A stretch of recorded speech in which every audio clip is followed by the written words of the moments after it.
Okay, I've actually asked you lots of questions already. So, and you've answered. People have been very good about participating in questions. We've got about 5 minutes probably. If anybody has any, how many questions?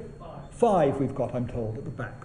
So any final questions in these 5 minutes you want to ask about any aspect of the period?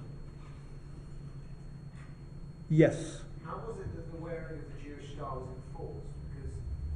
How would you know that somebody was Jewish if they weren't wearing the star? No, it's a very good, well, a lot of things. First it's important to notice it was only imposed in the occupied zone.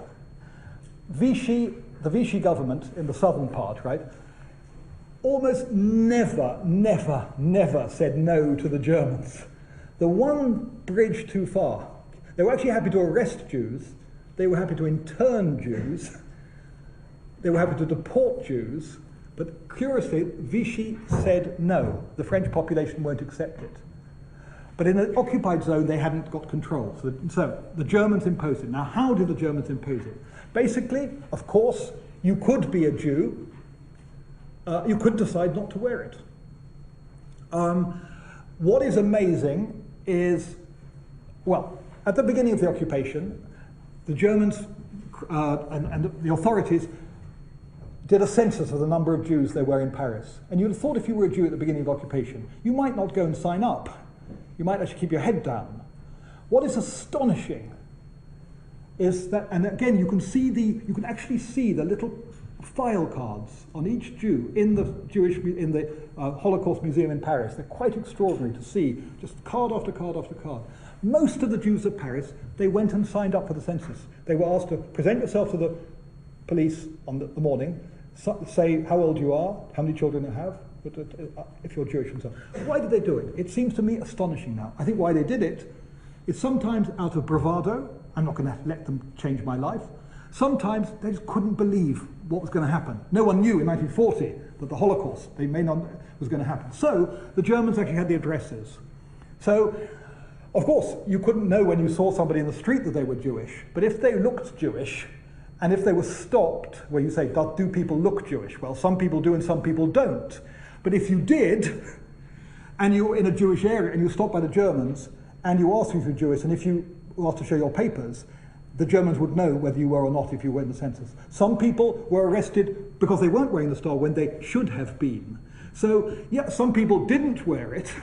Sometimes what the Germans would do, actually, would be to stop people in the street, say, are you Jewish?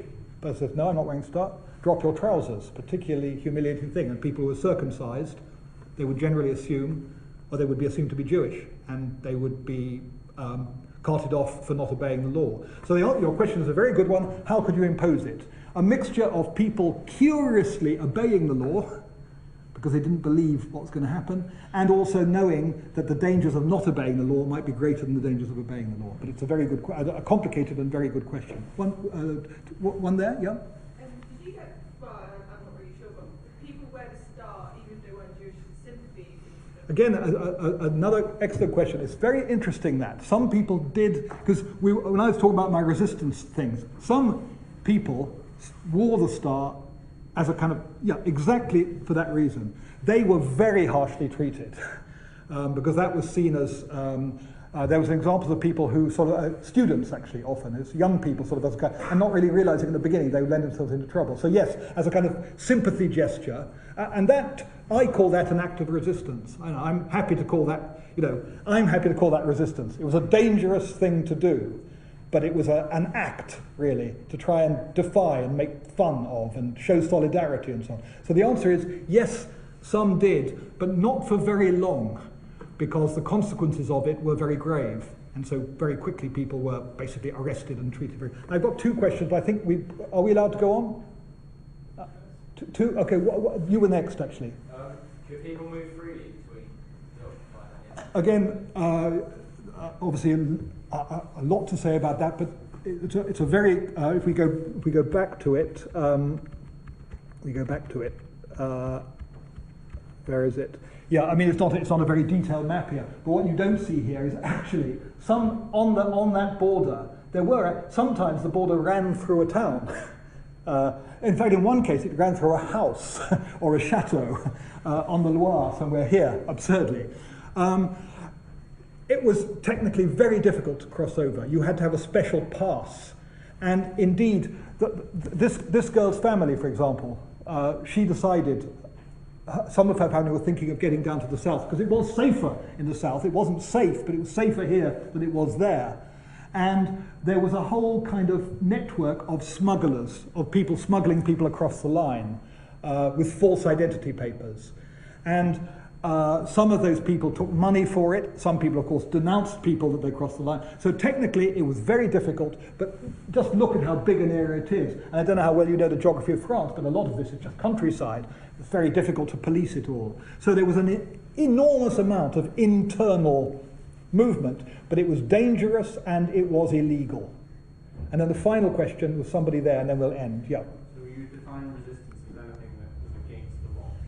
Anything that was against the law. Would you define? No, I didn't have time. I actually cut out a bit of my lecture because I realized I was running over time. And I was a passage when I was, I'm glad you asked the question because it allows me to go back on something I didn't say, which is this. No, I don't think so. I'll give you an example. The Germans started to requisition agricultural produce from farms because they were desperately needing, particularly after sort of the middle of the war, to feed their armies. And they were really the truth was they were bleeding French dry, actually. They were bleeding France dry. The French were suffering, when we talk about normal life, actually for most people the problem with the occupation was keeping warm and feeding yourself, actually. It became harder and harder. So the Germans would start to sort of seize grain, seize cattle, anything from farms. Now, you're a farmer. You, of course, the last thing you want you want to make a profit on your grain, you want to keep it for yourself. So what you got was an enormous amount of peasants and farmers holding back their grain, hiding it, and then selling it on the black market. Now, that's against the law. I don't call it resistance. Or you ask me what I call resistance. I don't call anything resistance, right? But it seems to me problematic if it's being done simply because somebody wants to make a quick buck on the black market. But so it seems to me there has to be an intention as well as an action.